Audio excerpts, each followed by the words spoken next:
Hey, folks, it's time for the quote of the day. And listen, today's is going to be by somebody who's a little bit more niche than the people that I have been quoting. And that's not to say that we all don't absolutely know the product that he created, or I guess I should say the family he created. But because I mean, it's really honestly one of the most popular, especially in the last, I would say, 5 years, one of the most popular properties on the planet. Very, very, very popular. Everybody that I know either knows them or absolutely fucking loves them. I'm talking, of course, about the Addams family. And today's quote of the day is going to come from Charles Addams. Today is his birthday. Now, Charles Addams is, I mean, listen, they say that people throw themselves into their art. Well, that's never been more true than with somebody like Charles Addams. There are all sorts of stories and anecdotes and things about his particular uh, curiosity with the macabre.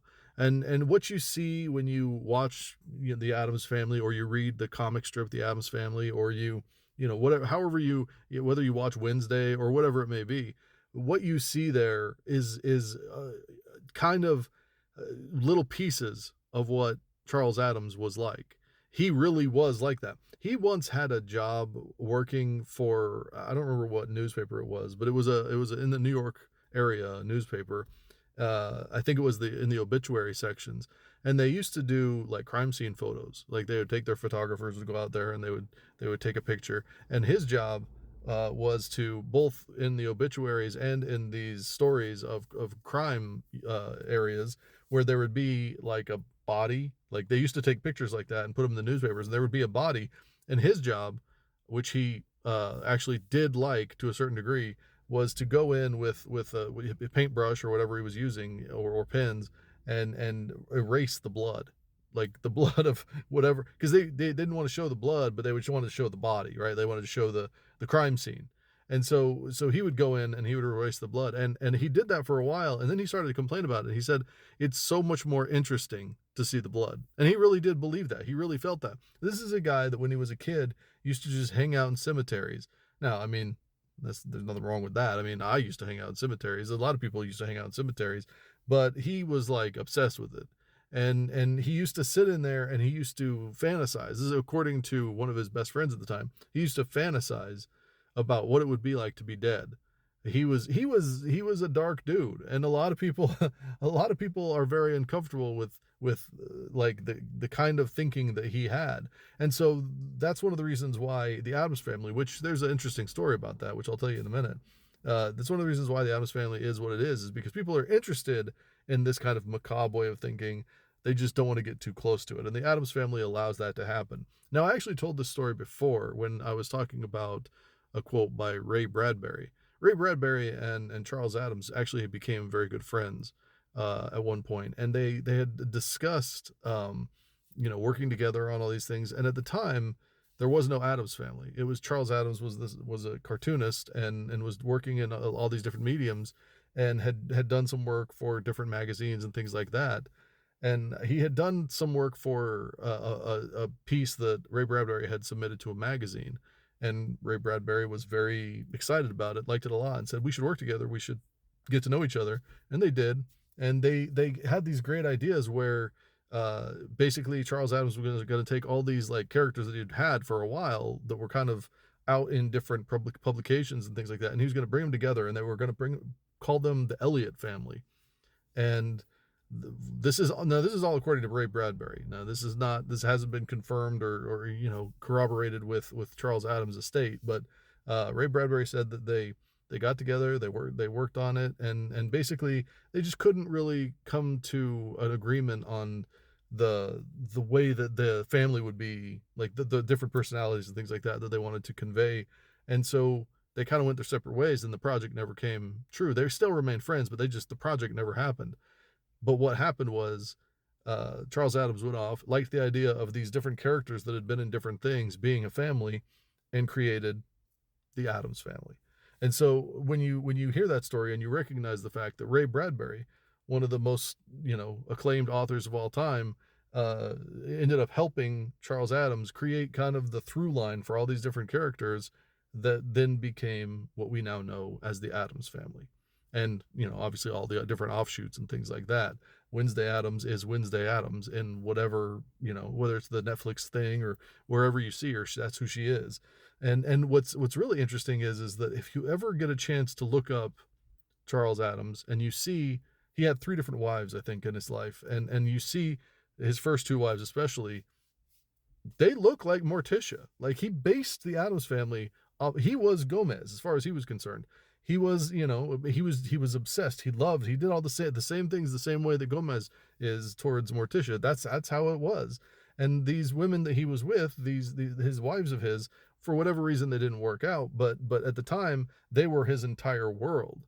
Now, the reason why I wanted to quote him, first of all, is I'm going to be really honest. I had a hard time finding somebody to quote today. But I thought about his quote. One, he doesn't have a ton of quotes, but one that he has that I absolutely love, and the reason why I tell you his backstory and I tell you who he was because I want you to understand who said this, like what his life was. You can't just look at his work and say, oh, well, that makes sense. I want you to really understand who he was as a person. What you see in Gomez Addams is really just a little bit more crazy than Charles Addams was. Charles Addams was a kooky dude, and I mean that. That's the kind of kooky we're talking about. And so it's important to understand that. When I read this quote, you'll get it immediately. Charles Addams once said, "Normal is an illusion. What is normal for the spider is chaos for the fly." Now that actually made it into the Addams Family cartoon strip and TV show. I'm not sure if it made it into the movies or not, but it is a very well-known quote that he wrote. He said out loud, according to witnesses. And I mean, I wasn't there personally, but and he wrote it. This was something that was a very important concept to him because he was getting so much. He was receiving so much backlash for the macabre kind of, even racy at times nature of his art that he wanted people to understand that, like, your version of what normal is, your version of expectations, your version of your reality is not shared everywhere. And so what you view as normal is horrifying to somebody else. What you view as everyday thing is not at all how somebody else sees the world. And so you see these things and you say, well, you're not being normal. You're not being, this is abnormal the way that you're behaving. But for them, it is very, very normal. And I think that this way of thinking, this way of understanding is a beautiful, poignant way of describing perspective in a way that people can kind of wrap their head around. Like he says, what's normal for the spider is absolute fucking terror for the fly. And we need to understand that. We need to be aware of that because in today's world, the way that we live today, where there's tribalism in all areas and people are being pulled apart all the time, it's important to remember that the perspective that somebody has defines their reality. The way that we think and feel and believe, the opportunities that we have to learn and grow are limited based upon our environment and things like that. And so we may not have the ability to understand. And I know that a lot of people are like, well, we have the internet, you should be able to learn everything, and you should be able to know everything. But if you don't know that you don't know, then you never really know what to look for. You don't know how to go about using this apparatus to find information that you don't know that you don't know. And it's really important that we understand that we give grace for that we know that there are people out there that are ignorant, and then we know that there are people out there that are willfully, woefully ignorant.